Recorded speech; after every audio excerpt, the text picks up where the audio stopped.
Sebanyak 400 warga negara Indonesia menjadi korban tindak pidana perdagangan orang atau TPPO eksploitasi online scam di Myawaddy, Myanmar berhasil dikeluarkan dari wilayah konflik tersebut. 400 WNI korban TPPO terdiri dari 313 laki-laki dan 87 perempuan. Seluruh WNI berasal dari 21 provinsi. Provinsi terbanyak adalah Sumatera Utara, Bangka Belitung, Jawa Barat, Jakarta, dan Sulawesi Utara.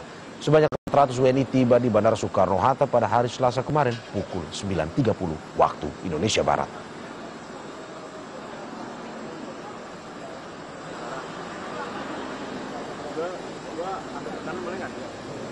Pada seluruh rakyat Indonesia, seluruh masyarakat Indonesia yang memiliki keinginan atau untuk bekerja di luar negeri untuk menggunakan jalur-jalur yang resmi, jalur-jalur yang legal, jalur-jalur yang bisa dipertanggungjawabkan. Jangan mudah terpengaruh oleh iming-iming atau janji-janji yang tidak jelas. Saudara, seluruh fraksi di Komisi 1 DPR RI sepakat membawa revisi Undang-Undang TNI dibawa ke rapat paripurna untuk disahkan. Langkah ini dilakukan di tengah panasnya penolakan dari publik terhadap revisi Undang-Undang TNI.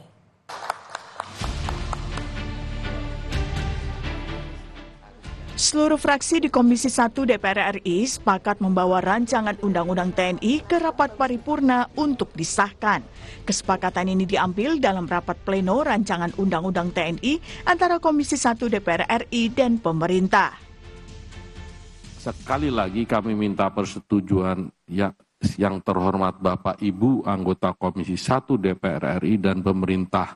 Apakah RUU tentang perubahan atas Undang-Undang Nomor 34 Tahun 2004 tentang TNI dapat kita setujui untuk selanjutnya dibawa ke pembicaraan tingkat 2 pada rapat paripurna DPR RI untuk disetujui menjadi undang-undang? Terima kasih.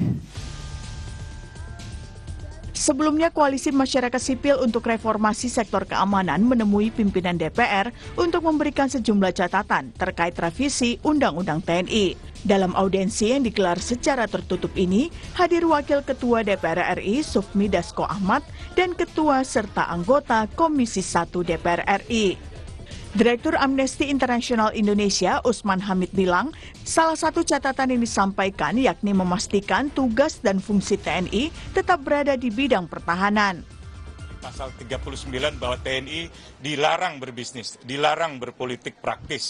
Juga pasal 47 tadi Pak Anton Soekartono menegaskan kembali harus mengundurkan diri atau pensiun dini untuk jabatan-jabatan sipil yang tidak dikecualikan di dalam undang-undang. Tadi juga ditekankan kembali oleh Pak Dasko dalam akhir pertemuan bahwa kita sama-sama setuju untuk mencegah kembalinya dui fungsi militer melalui Undang-Undang TNI dan tegaknya supremasi sipil. Masyarakat sipil, pertemuan tadi berjalan dengan hangat, lancar, diskusi dan dialog yang membangun dan ada kesepahaman dari kedua belah pihak.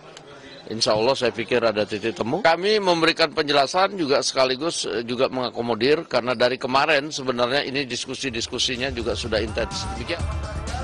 Revisi Undang-Undang TNI memang mendapat penolakan dari sejumlah pihak. Di Sleman, Yogyakarta, unjuk rasa digelar Sivitas Akademi Universitas Gadjah Mada. Demo mendesak DPR menghentikan pembahasan revisi Undang-Undang TNI karena khawatir mengembalikan praktik dui fungsi TNI yang bertentangan dengan semangat reformasi.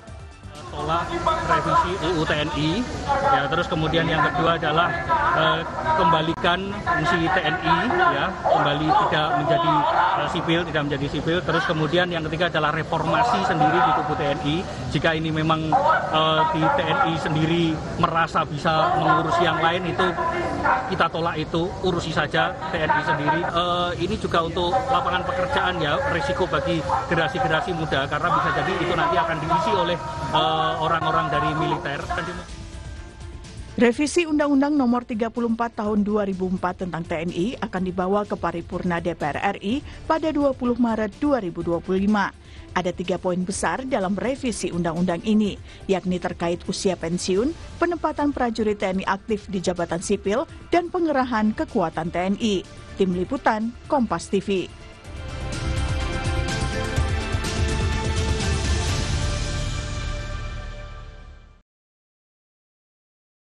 5,56, ada 7,62 dan ada 9 mm. Artinya di sini bisa diartikan bahwa diduga ada 3 jenis senjata. Begini, begitu kami mendapatkan informasi peristiwa itu, kemudian mendapatkan berbagai macam masukan dan lain sebagainya, saya berpikir untuk segera melakukan koordinasi dengan sesama Forkopimda, yaitu Pak Danrem, kemudian dan Denpom. Saya minta untuk bisa berkumpul di Polda untuk membahas situasi ini, kemudian sama-sama kita mendekat ke lokasi. Nah, dari situ kemudian bertemu dengan Kapolres Waikanan dan Dim Waikanan, kita berdiskusi panjang lebar. Kemudian pada saat itu yang kita fokuskan adalah untuk bisa segera mengevakuasi ketiga korban ini. Akhirnya ketiga korban ini sudah bisa kita evakuasi ke Rumah Sakit Bayangkara. Nah, perkembangannya sampai dengan saat ini perlu saya sampaikan bahwa ada 2 peristiwa, ya, ada 2 peristiwa. Yang pertama adalah terkait dengan perjudian sabung ayam itu sendiri, dan yang kedua adalah peristiwa lain yang terjadi akibat dari tindakan kepolisian membubarkan perjudian itu, yaitu adanya penembakan yang mengakibatkan 3 orang prajurit Bayangkara gugur. Nah, dari sini kita lakukan pemeriksaan secara intensif. Ada yang melakukan olah TKP malam-malam, datang ke lokasi, kemudian dari polisi? Ya, dari polisi, kemudian dilanjutkan setelah teman-teman dari Pomdam datang juga mereka ke lokasi. Nah, terhadap petugas yang bersama-sama pada saat melakukan tindakan kepolisian itu, dari sejumlah 16 orang, 13 masih ada. Ini kita arahkan ke Polda untuk kita ambil keterangan bagaimana sebetulnya kronologisnya. Nah, terhadap kasus atau peristiwa pertama tentang perjudian itu sendiri, ini diawali dari adanya undangan yang tersebar melalui media sosial, Facebook, dan kemudian di-endorse juga oleh salah seorang terduga oknum, ya. Kemudian itu ditindaklanjuti oleh Kapolres untuk bisa menugaskan anggotanya ke sana untuk melakukan tindakan pembubaran. Nah, untuk kasus perjudian, selain 13 orang saksi yang sudah kita periksa, saksi dari pihak kepolisian, kemudian kita juga mengamankan 1 orang, ya, yang berinisial Z, di mana dia juga sebagai pemain yang datang ke situ karena adanya undangan tadi. Nah, dalam kasus perjudian ini sudah banyak barang bukti yang kita sita, ya. Di antaranya ada uang tunai 21 juta, kemudian ada jam, gelanggang, rekapan pertandingan, bahkan ada sejumlah kendaraan baik roda 2 maupun roda 4 yang sudah kita amankan. Nah, ini untuk kasus perjudiannya. Ada beberapa orang lagi yang sudah dicatat oleh penyidik untuk bisa dikembangkan, untuk bisa ditangkap, untuk bisa menyelesaikan, membuat utuh kasus perjudian itu sendiri. Nah, terhadap jatuhnya korban karena akibat penembakan tadi, ya, polisi yang gugur. Ini sudah dilakukan juga penyidikan, ya. Yang pertama adalah kita mempunyai chapter undangan itu tadi. Kemudian undangan ini kita ambil karena ini berkaitan dengan barang bukti elektronik, ya. Kita ambil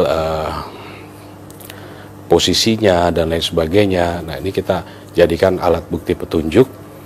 Kemudian kita juga sudah memeriksa 14 orang saksi, 13 termasuk anggota Polri yang melakukan penindakan di TKP, plus 1 orang yang pemain, yang kalau di dalam kasus perjudian dia adalah tersangka perjudian, tetapi kita jadikan saksi untuk kasus penembakan ini. Artinya berarti pada saat proses penggerebekan itu ada berapa anggota yang sebenarnya menggerebek itu, Pak?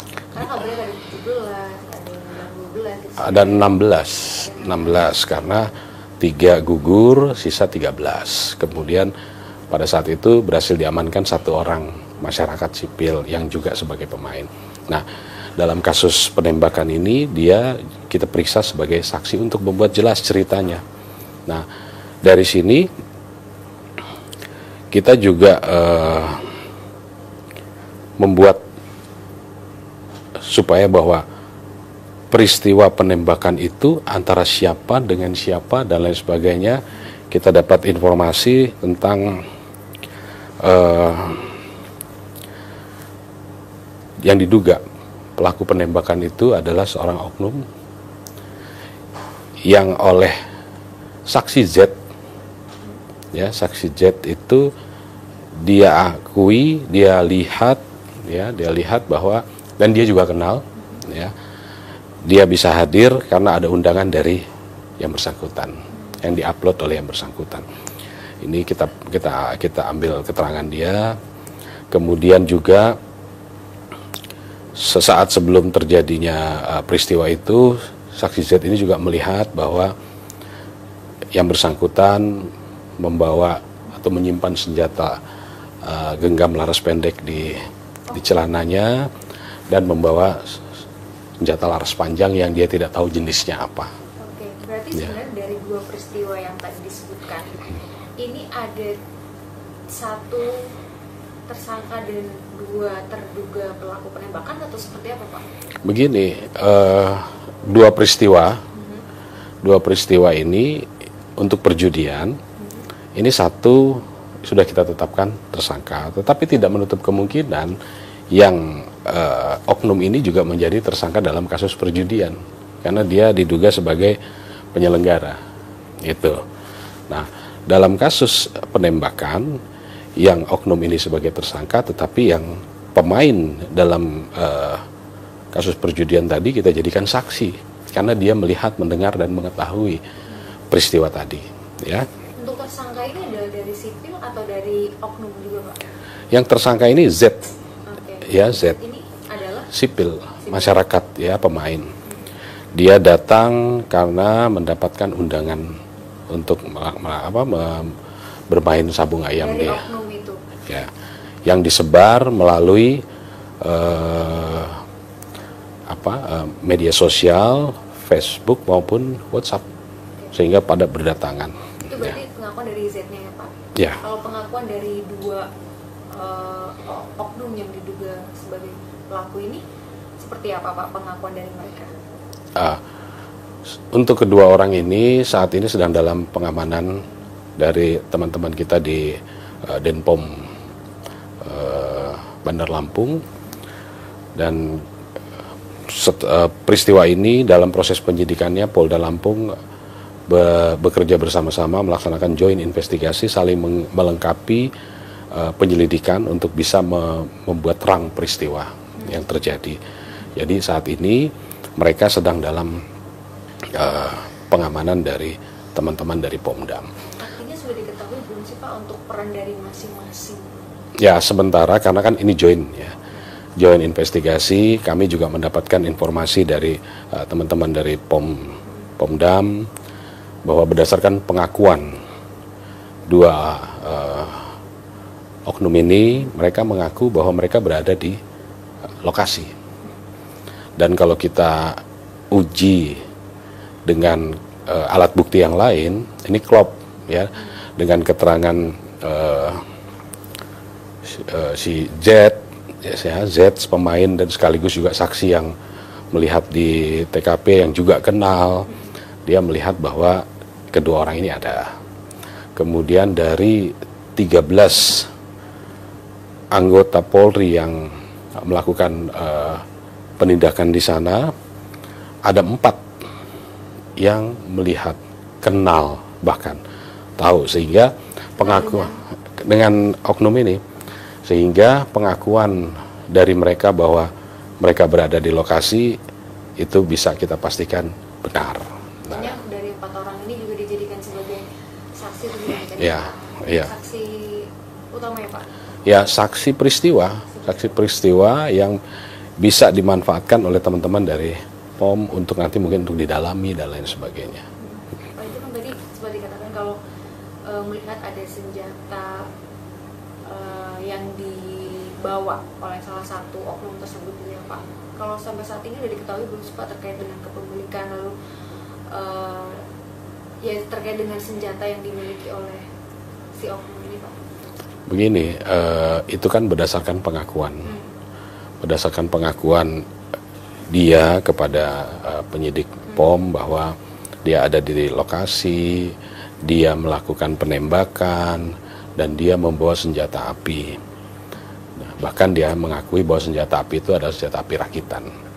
Nah, kita penyidik harus bisa membuktikan keterangan pengakuan tadi dan mencari alat bukti yang bisa mendukung.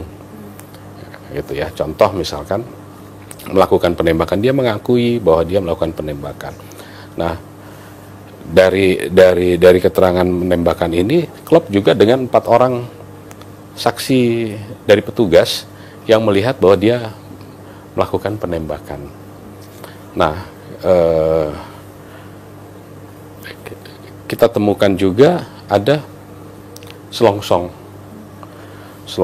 di TKP yang jumlahnya ada sekitar 13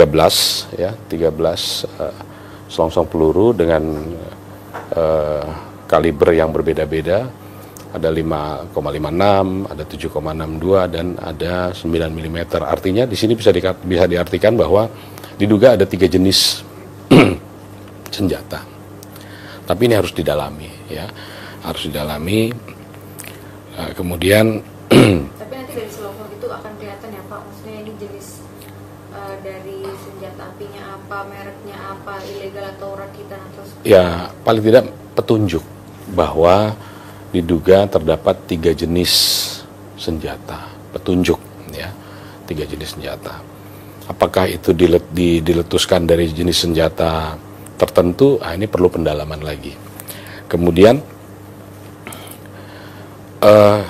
polisi sudah melakukan olah TKP di lokasi, ya menemukan tadi selain selongsong, kemudian ada bercak darah. Ini juga kita ambil untuk kita sesuaikan dengan yang ada di baju korban. Pada saat otopsi kita ambil sampel darahnya, ini kita periksakan di lapor untuk nanti hasilnya bisa diketahui bahwa betul itu adalah darah korban sesuai dengan posisi pada saat terjadinya penembakan. Nah, ada juga selongsong yang ditemukan yang mengelompok dalam satu titik, ada kurang lebih dua yang mengelompok, 3 itu berserakan. Nah, ini sedang didalami oleh lapor dan menurut lapor ini menunjukkan searah dengan korban jatuh ya. Ya, kan ada 3 khususnya yang banyak darahnya itu adalah korban Aibda Petrus. Itu searah ya. Jadi kita duga arah tembakan dari situ. Ya, kemudian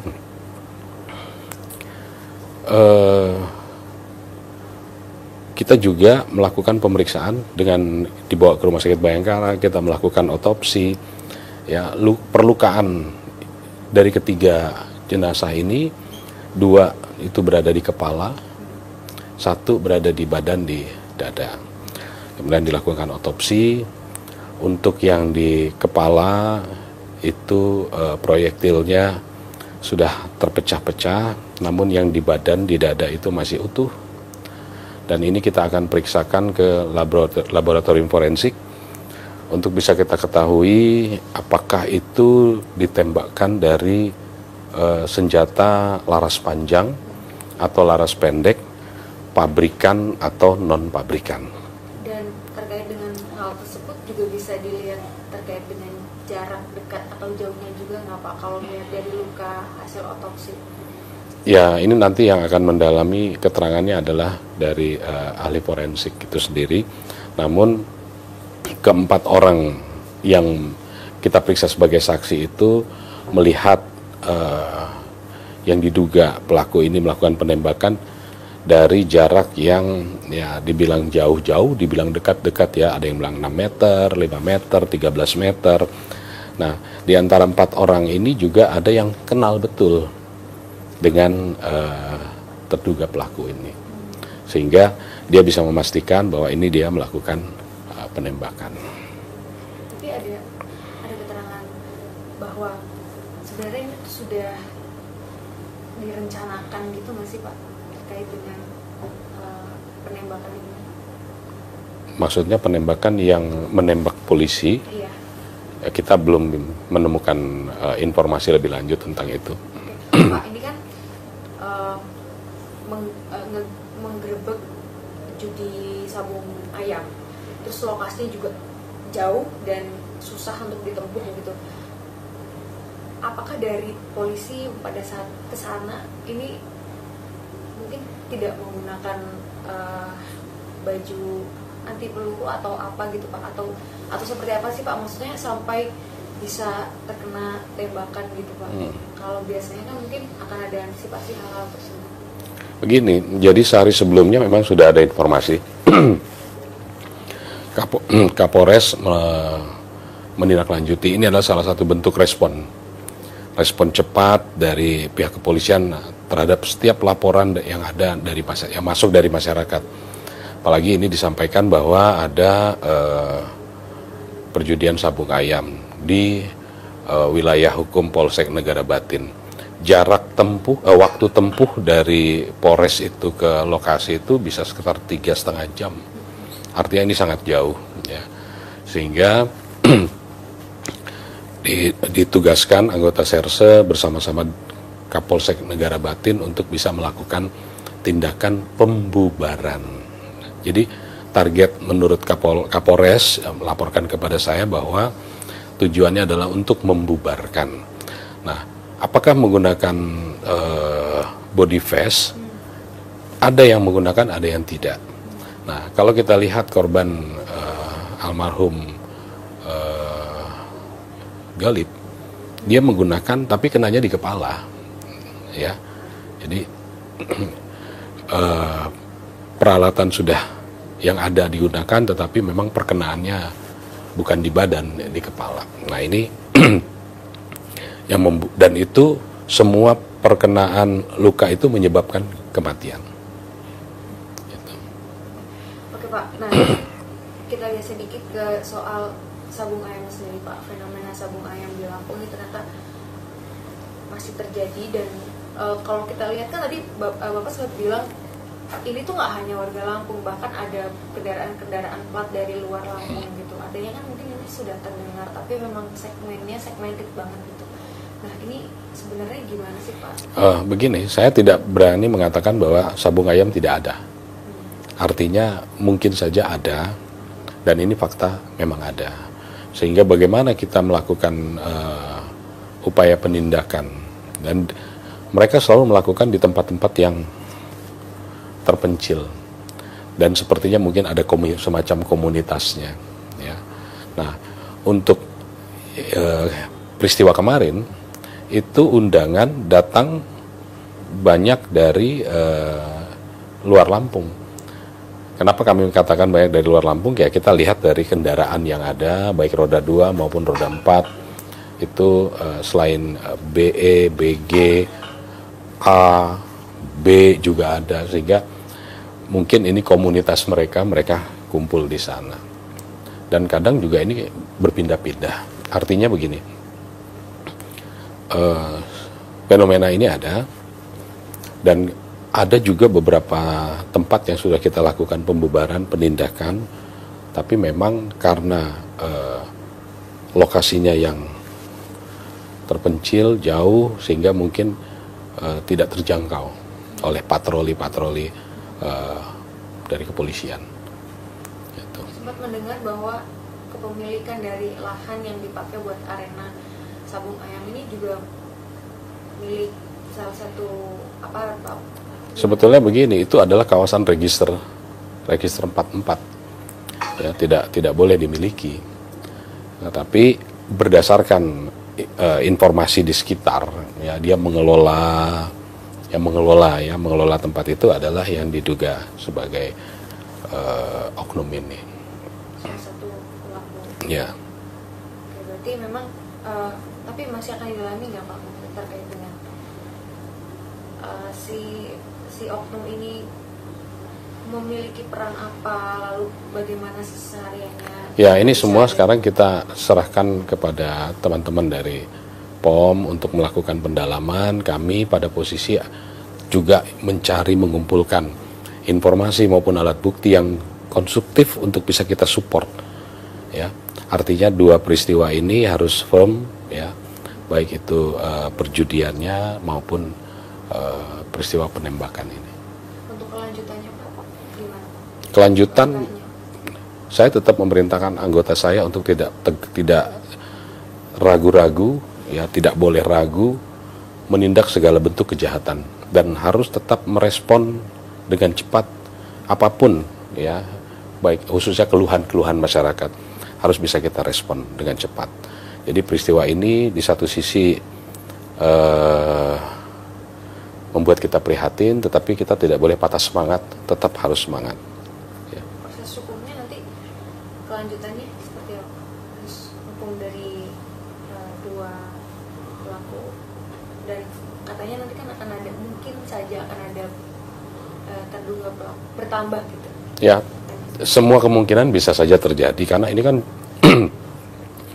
tempat dan orang yang sangat banyak, artinya bisa saja bertambah. Nah, dan karena ini sudah joint investigation, tentu semua akan diproses sesuai dengan porsi dan takaran serta persangkaan, kemudian juga aturan perundang-undangan yang berlaku bagi kedua belah pihak, gitu, baik itu mungkin yang sipil, mungkin yang TNI, itu pasti, ya.